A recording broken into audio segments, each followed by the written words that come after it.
Hi, Greg. Welcome to Smash Your Own Ceiling podcast. Barbara, great to be here. Thanks for having us on. Yeah, I'm really looking forward to this conversation. You've got a really exciting story to tell, which I've not heard it, so I'm kind of sat here in a different seat today, which is nice. Um, where do you want to start? What was a really pivotal moment for you when kind of signifies the start of your journey? Yeah, so it's an interesting story, a story of how I guess I started from nothing, built a multi-million pound construction business, and then it all went wrong, went bust, started again, and then, since then I've been able to build multiple seven-figure businesses. So I guess, where do we start from there? Maybe do we talk about the first business that went wrong and tell you a little bit about that story? Yeah, you know what? I really do want to know that because sometimes when we're building businesses, it's that fear of it going wrong. That's always the fear, isn't it? Mm. That fear of failure is so strong. So it'd be great to kind of look at it from your perspective when it all actually did happen, but also what happened afterwards, because it doesn't have to be the end. You're a great example that you just bounced back from that. So take us back to a time in your first business. Tell us what it was. Um, and when Yeah. you started noticing the telltale signs that it was actually, going south. Yeah, sure. So I was a construction business owner. We used to do like loft conversions and extensions in London. I guess I have to go back a little bit because my story really starts when I started a partnership with someone. I was only in my 20s, joined up with someone a little bit older than me and did a partnership, which is always interesting, being in partnerships. And we grew that business quite well, but the problem was I had kids, had a family, and then as time went on, we really realized that actually we were going in different directions. I really wanted to scale the business, but he was happy with where we were at because we were earning, really good money at the time. And I decided that I had to do something. I wanted to go my own way, but I felt like a little bit of a traitor with him, really, because he was the best mate of mine and we were together for years. And so we come to a head really where I said, look, sorry, this isn't working anymore. I've either got to buy you out, you buy me out, or we just get rid of the business and start new businesses on our own. So he decided that I was going to buy him out. So I had to get a big business loan out, buy him out. And what was interesting then is this is where your internal fears start coming along because now all of a sudden I'd made this huge commitment. I've now got a big business loan that I felt I could service based on what I thought I was going to do with the business, but there was now pressure Yeah. because there was also people saying, "What are you doing? Like you actually have a really good business anyway. Why are you splitting up with your business partner when you've been so successful? Are you actually going to be able to run this on your own?" So you've got people on the outside doubting you, and maybe I think internally too, I probably had a few doubts about what I was going to do going forward. Yeah, So that wow. was a So challenge. yeah, it is a challenge. And I get it. It's something that so many people can relate to. That that pressure from other people, other people in your environment that are saying, "Oh, can you do it? Can you do it?" And that just adds to the internal pressure. So even if you might not have been thinking that, you might have been thinking, "Yeah, I can do it." All of a sudden, it just kind of feeds in, doesn't it? So what did you do? How did you cope from that? What did you do about Yeah. So I knew the only way to pay the business loan off and to really prove to everyone that they were wrong and that I that? could Nice. make a success of it was to grow. I wanted to grow quick and I wanted to double. So literally doubled in size immediately as a company. We busted through the £1 million barrier pretty quick on my own and really started to scale the business up and it scaled and scaled fast. But the problem was I was just doing absolutely everything in the business, didn't really know how to manage it properly. So I remember getting up at like 5:30, working from 6 a.m. to 6 p.m. And that was really starting to affecting my health a little bit, stopped going to the gym. And although I was trying to balance family life, I had two young kids. I was really probably burning myself out, but I was running on adrenaline for the first, I'd say a year or 2 years because it was so exciting. I was now back in control of my company. But it was getting a little bit unsustainable. So I was working super hard and finding it tough and pretty much doing everything. So I decided that I was going to get some help in. And the first big hire for me, which made a huge difference, was a sales director. And that was a massive commitment because he come on a huge wage. a really big wage, because but he was really good at what he did, and I took a risk because I wanted to just get to the next level. And he come on, and I must say he really delivered initially on what he said he was going to do. So at the time, we were, just to give people a bit of context, we were doing projects, loft conversions and extensions, somewhere between 50K and 150,000 pounds, that sort of thing. The first big project that he brought on was over £1 million Right. with all the extras. So we're talking a completely different league. And as soon as he landed that job, our business had now transformed overnight. You know, the next thing we doubled our turnover again in size, and we were really going from strength to strength. So it looked like, you know, from the outside, everything was going great. And then and And then what then happened? and then it started to change. So it seemed like it was going well, and the cracks started to appear very, Right. very slowly but surely. And the main cracks came from this obsession that I had really with growth and not slowing down. And also that I had someone else with me that was obsessed with growth as well, because the sales director, Yeah. he wanted growth. His bonuses were based on growth. So it was this culture of growth, growth, growth in the business. So we ended up bringing another salesperson on, and we got to a point where we grew so quick that, and we were adding to our overheads, and we got offices, and you know had like 15 people in the office and 40 to 50 people on site. I remember getting to one point when we were looking at our profit and loss where we had to pull in £400,000 worth of sales a month just to break even on Yeah. our Wow. overheads. Yeah. And all of a sudden now it's gone from a business that I thought, oh, this is amazing. I was doing great and earned a load of money and had a nice car and stuff, that actually I've created a bit of a beast, an Yeah. absolute beast that was getting a little bit out of control.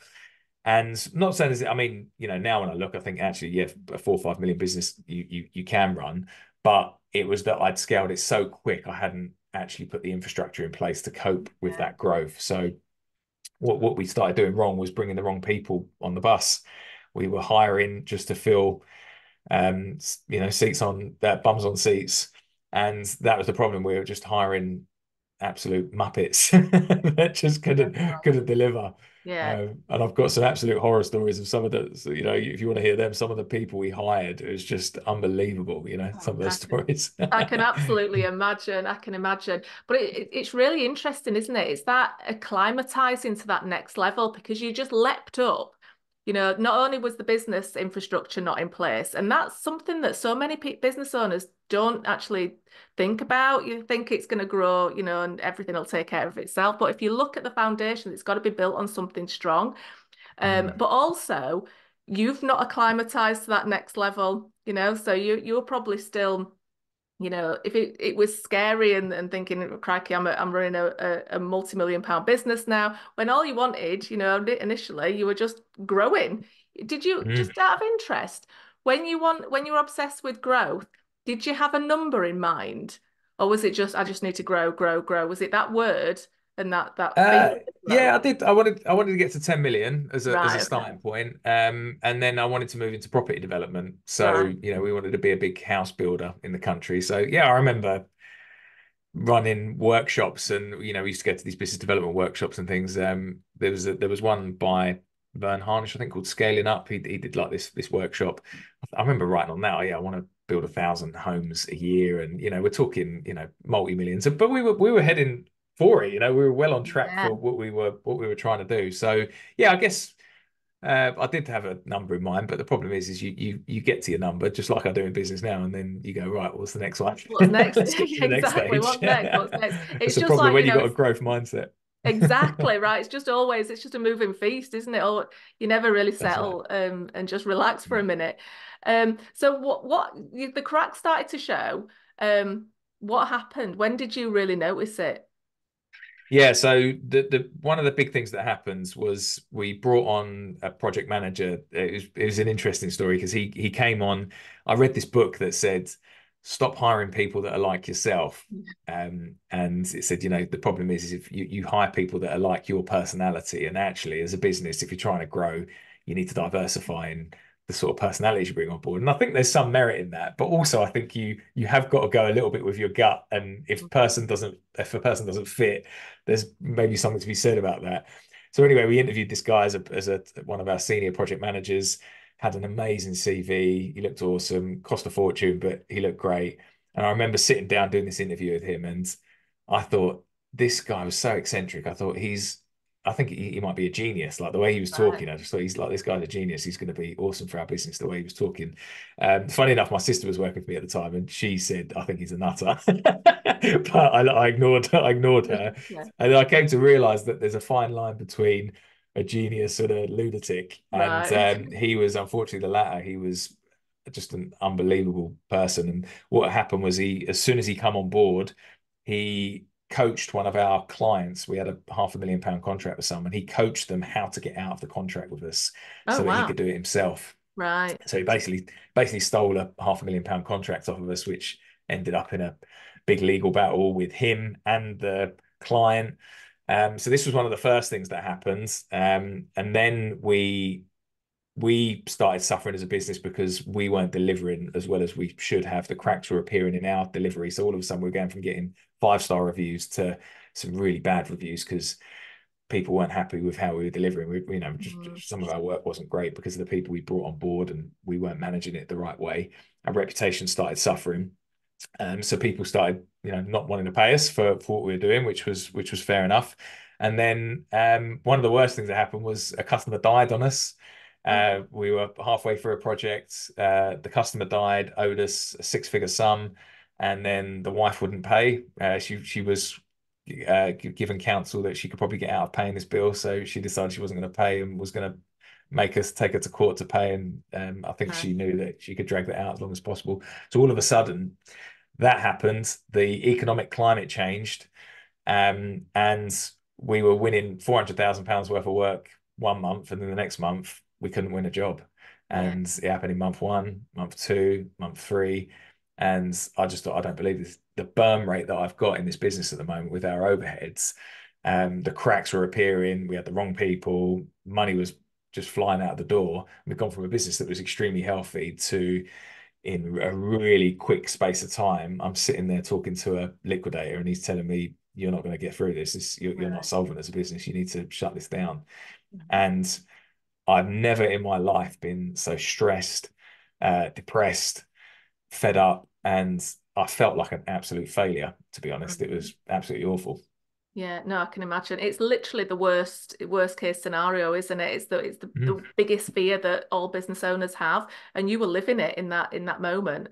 Um, so you were in this place, and we're going to come back to some lessons. But I imagine, I'd really love to kind of explore what lessons you've learned from that experience. But I imagine because you've done it again, you've put those into practice this time. Am I Oh right? yeah. Yeah, yes. Oh, for sure. Yeah. Yeah. So when Yeah. you're in that space, Greg, how do you bounce back from that? Because so many people just wouldn't. They just shut up shop, hide under the bed, think, right, okay, that's it. I'm not good enough. I can't do it. They'd go get a job somewhere. How did you actually recover from that? Just in Yeah, it was yourself. interesting because I was in a funny space at the time because I thought, well, this is my opportunity to maybe get out of the industry and do something else. Although I didn't know what to do because I've been brought up as, I was a carpenter and a builder at heart. So I thought, well, what else am I going to do? But I was in this space of not knowing. I felt sorry for my employees because I had some really loyal staff that had been with me for years, and they were waiting to see if I was going to start a business again, and they wanted to carry on working for me. And so I had that sort of pressure. And then it was a friend of mine actually that snapped me out of it because I was in this real negative mindset. And I remember we went out for dinner one night, and he said, "What's up? Like there's something not right." And I said, if I start this again, I'm really worried that I might not be able to do it, and I haven't actually got it in me. And maybe I was just lucky to build the business to the way it was. And I was just talking like this, I was rambling on. And he just snapped me. He said, stop talking now." He goes, "The way you're talking, this is a self-fulfilling prophecy." He goes, "You will talk yourself into the next business going bust." And he goes, "You need to snap yourself out of this. You're not thinking right." And he said, "Before you start anything, you've got to work on your mindset and snap out of the way you're talking." And he was right. And I realized, I thought, what am I doing? I know this stuff. I've read enough self-development books and been on enough programs to know that mindset is everything. And so I really worked on that. I thought, no, if I'm going to do it again, I need to do it a completely different way. And so um, there was two choices. It was either quit or actually go again and actually prove that I could do it. And I think that was that burning desire in me was I still want to prove it to everyone that I can be a success because I felt like it was unfinished business and Yeah. that I needed to go again. But how amazing that you had that friend. You know, that Mm, in itself was a massive gift, wasn't it? That somebody was able to kind of shake you out of it and say, no, your mindset's wrong. You need to sort that out first mm, before you do anything. And big time. how awesome was it that you'd actually done the work beforehand? So you said you'd read enough self-development books and you'd actually been doing that work without you even realizing it. So that was already in that space. And that in itself is a great lesson if you're listening to this and you haven't, I mean, if you listen to this, you're interested in personal development anyway, but to continue to do that work and look at your own growth and personal development all the way through as you're running your business, because that'll serve you in good times and bad. And that's what you then started to go back to. Yeah, I'm just a massive believer in all of that, really, and that's what I had to do. So when I decided to start again, I already had a lot of books on business, but I just really consumed book after book on like what went wrong, why did it go wrong, what can I do different next time. Read so many books, and I thought this time, if I'm going to do it the right way, let's get those foundations in place. Let's Yeah. do things the right way, and the next business I created from a standing start, we got to 1.5 million in less than 12 months. And it was great. Yeah, that was what was more important, not so much the turnover, it was I had more time for myself, more freedom. I was enjoying the business. I was earning great money and I was growing steady and sustainably. It was completely different. The mindset had changed. Yeah. It wasn't just all about growth. It was actually let's create a business that serves me and that I'm going to enjoy and get the foundations right. So that Yeah. was great. That in itself is just amazing. Right, there's loads that I want to unpick there then, Greg. So obviously your second business, was it in the same industry? Yeah, construction again. So I wanted to basically, yeah, prove that I could do it right in Yeah. construction. And interestingly enough, when I got into the second business and when I did it the right way the second time, I thought, let me just document this and write down what I'm doing. And that's actually what led to me writing a book Yeah. on, the 7 steps of how you grow a successful company. So yeah, that's and then that sort of took off, and I realized I hit a bit of a niche there on that Yeah. other people needed that too. Yeah, amazing. And we'll put the links of your in the show notes for your book and everything in there because yeah, to go and buy a copy because I imagine that'll be in all the places that you can buy a book. Right. So when you said let's look at you grew the business the right way, what is the right way? What are these 7 steps that you talk about? Yeah, well, funny enough, I've actually condensed them down into five now. There was All seven, right, but cool. now it's I now like it's it five to make it a bit streamlined, which easier. is great. Yeah, that's right. It's interesting when you do coaching for a while, you realize that less is more. Yeah, So, definitely, definitely. Right, but go on then. What is step yeah, number so one? the step number one is having a proper plan of how you're going to do it. So this isn't a wishy-washy sort of plan. Actually, really write down, what are the KPIs, what are the metrics that I'm going to have to hit month on month in order for me to hit my goal. When is it going to be the right time for me to hire? All of that sort of thing. So it's having a real concrete, solid plan in order to do it and knowing what you need to do in order to get there. So that was the first thing I did before I even started that business again. It was right, actually, I'm going to map this strategy out. How do we scale this to 1.5 million and how am I going to do it the right way? So that's step number one. Get that plan in Yeah, place. nice. And again, that's something that a lot of people miss out. We because when you're a business owner, you want to get your action focused, right? You want to just get started and you've got this idea.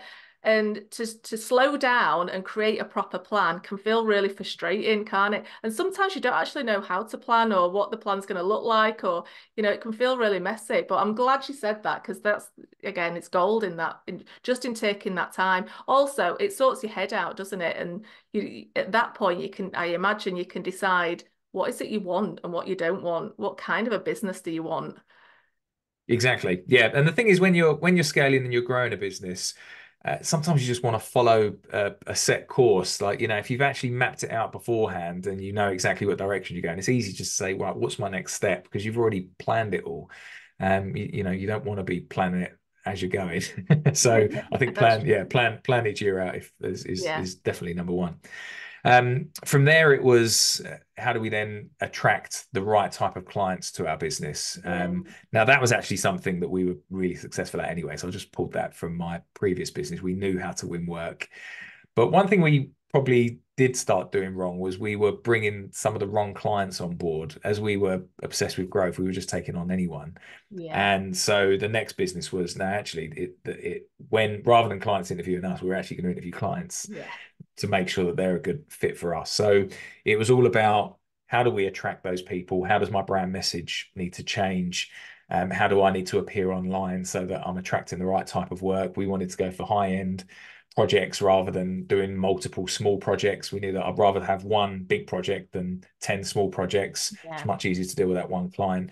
So attraction was key in making sure we had a really clear automated marketing plan that found us leads and the right type of leads at the value we wanted.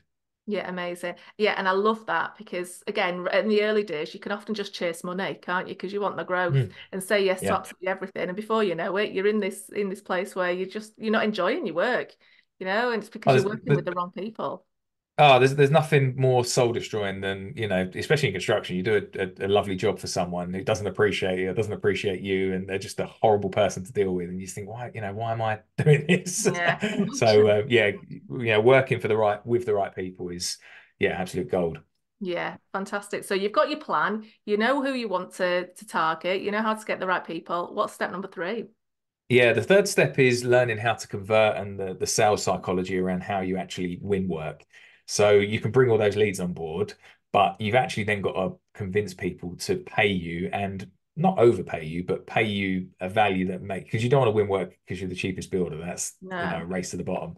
So how do you show your value to people and demonstrate that value by the way you present your sales and your pitch and all that side of things. So you've really got to work on conversion and knowing, what is my USP? How do I match that USP to the customer? Which is interesting. A lot of people don't think about that. They talk about a USP that's quite generic, but actually each individual customer has got their own problems.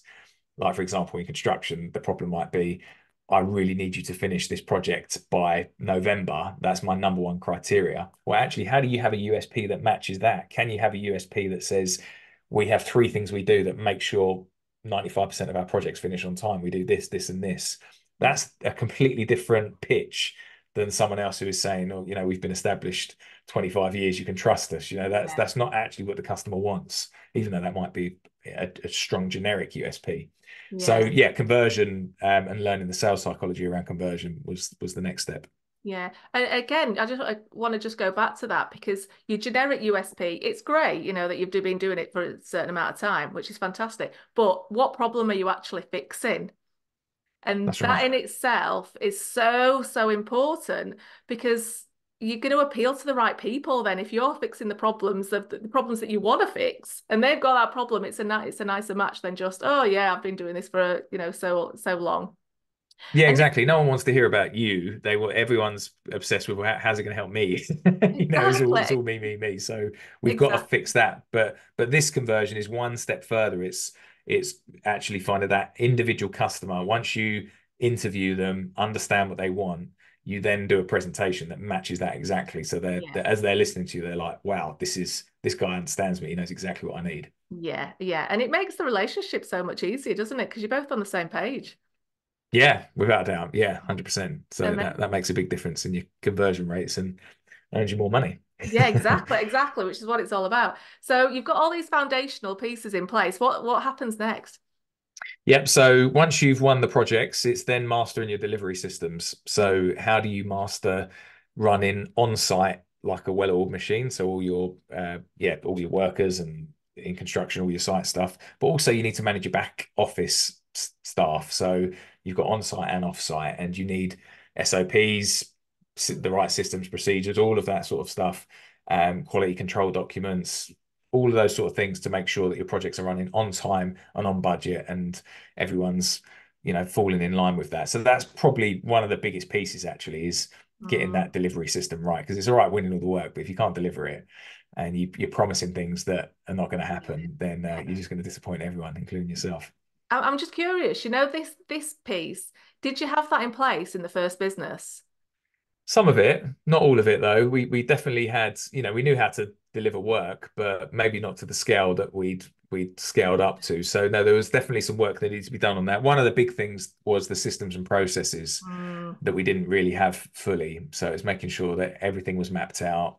We had what's called like this builder's Bible, where yeah. you'd know exactly what everyone's doing in the business, and that just helps for everything. When you bring someone new on board and they've got a whole system like a video they can watch Oh, and step-by-step instructions, it's just a game changer for any It business. really, it really is a game changer. And the reason I ask is because this is something that again so many people miss because they get busy and then they'll reinvent the wheel every single time, or they'll think, oh yeah, we did this last time. I can't really quite remember, but we'll hash it together. And I'm not saying that that's the wrong because you're in that space, of just working, working, working.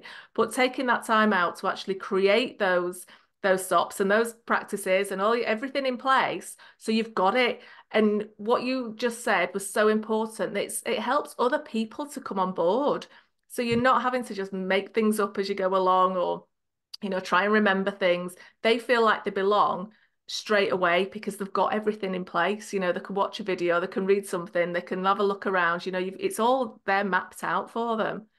Exactly. And what it does for the business owner is it stops them firefighting in their business Yeah. because they can hand it off. They can trust that it's going to be done the right way every single time because everyone's following that process. So it's absolutely essential. If you want to scale, you've got to put those systems and procedures in Yeah. place. Otherwise, you're going to be doing it all. Yeah. And again, it can feel very much like short-term pain, right? You feel agony at the time because you feel like you're going backwards, but it's long-term gain there. So it's worth doing. Right. What 100%. happens next then? So you've got all your systems and processes, you've got your map, Yeah. you've got in your plan, and you're targeting your right customer. Yeah, one last thing is once you've mastered delivery, it's then scale. And then you look at all the aspects to scaling. And really, the key to scaling is getting the right people on board. Yeah. So, especially in recruitment, you've got that in recruitment, especially in construction, you've got to have a recruitment strategy because there's such a skill shortage in Mhm. construction to try and find trades that you've got to have a strategy where you're completely filling the pipeline full of candidates. Just like a sales pipeline, you have to keep filling them with leads. You have to do the same with construction candidates. So you've got to fill that pipeline, find the right talent, attract them to your business. Why would they want to come and work for you rather than someone else? And then once you've got them and you've interviewed them the right way, then how do you retain them? So Mm. these were some big changes I had to make because of, and I really got that from the past failings of my previous business of, what are the right things to do? I've got a consultant on board, HR consultant, to teach me how do you interview, what are the right questions to ask, how do you really get deep to understand someone's personality, really crucial. And also making sure you've got the company culture right, so that when you're bringing people on board, are they actually matching your company culture? Yeah. So that's really the scaling part, and then there's some practical sides around that, like getting contracts in place and Yeah. all the other stuff that's needed. Yeah. Oh, do you know what? That's amazing because one, I love the fact that you did your homework afterwards, because that's one of the things that you said that you fell down on was hiring the wrong people. So you really went back, didn't you, and learned how to interview and learn out about the recruitment process. But I love the fact that you're advising people to create that pipeline for recruitment. So you're Yeah. continuously putting people, potential candidates into your pipeline. Yeah, That's before you actually need them then? So they're it already in the is. phase. Yeah, 100%. Because what most people will do is there'll be a need, someone will hand their Yeah. notice in, or there'll be some sort of need, and they'll think, like we've got this scramble, we've got to get someone in the next 2 weeks or 4 weeks. But Yeah. you're almost a little bit too late by then. I mean, there's always instances where that may happen and it will catch you unaware. But generally speaking, you need to be ahead of the game. You need to already have candidates potentially lined up. And this goes right back to the plan at the beginning. If you've already mapped out your year and you know that actually by month 3, I need to hire someone in admin, by month 6, I'm hiring a full-time bookkeeper, you already know who you're going to need. So well before that, you can start filling your Mm. candidates list up. And as for trades, you've just got to constantly go with that because they're constantly going to come and go, and you've got to Yeah. be bringing top trades on board all the time. Yeah, exactly. Because you're only as good as your people. And then if you don't do that, you fall into the trap of just trying to get bums on seats. Like I imagine that's Yeah. what you did before. I just need some extra bodies, just get some people in. Um, but then it dilutes your culture. And I love the fact that you mentioned, are they right for your culture? And it's about cultivating the right culture, actually intentionally creating that culture and not having the culture just happen, as an Mm. accident of what you're building. Oh, Yeah. there's so much gold there, Greg. It's amazing. Yeah, well, that's what got us to where I needed to get to, and then from there, that business was successful. Managed to create four seven-figure businesses since then using those same processes. One of them being, the coaching business that I've got now. And what's great is the coaching business that I've got now. What really worked for that was that it went on Zoom, obviously Yeah. in lockdown. And the good thing about that is once Zoom appeared, I realized that actually I could work anywhere in the world. So I moved from London, moved my family to Sydney, Australia, which is where I currently reside. And I'm able to run my UK-based business from there, which is fantastic. So yeah, it's really, really worked out well. Happy days. I love it. Really, really good. Um, why Australia? I'm just curious. Was it just following the sun? Yeah, I think Sun and the Sea was calling us. We'd spoken about it for years. I think one of my wife's favorite programs was Wanted Down Under. I don't know if you've ever seen that. You're So like, she used come to watch that on, all the we're off. time. Yeah. We're off. Amazing. I That's love right. that. Yeah, I love the fact that you've created something that works for all of you. Yeah. Fantastic. Where can people find you, Greg? Yeah, so website's developcoaching.co.uk. The book is Building Your Future, but we'll drop that in the link. I actually give the book Yeah, away for free. So it's on Amazon if you want to buy it, but I give it away for free, just really on a mission to just really help construction business owners because we know how tough it is out there. So yeah, we'll give you all the links for that. And one thing I will just say, if I can give a little bit of a promotion to it, is I've got an event coming up. I'm flying back to London in June. We've got three events. One's in Manchester on June the 12th, got London on June the 14th, and Edinburgh on June the 18th. So that's a free event. Again, like with loads of information. We're going to be really talking through those 5 steps. So if anyone wants to come along to that and learn a little bit more, then we'll put that in the links as well if someone yeah, wants to grab yeah. a I'll put ticket. all of that in the show notes for you. So that'd be a great opportunity to go and hang out with Greg. Amazing. Greg, thanks so much for coming and sharing your story. I've just loved learning from you, and I'll talk to you soon. Absolute pleasure. Thanks, Barbara.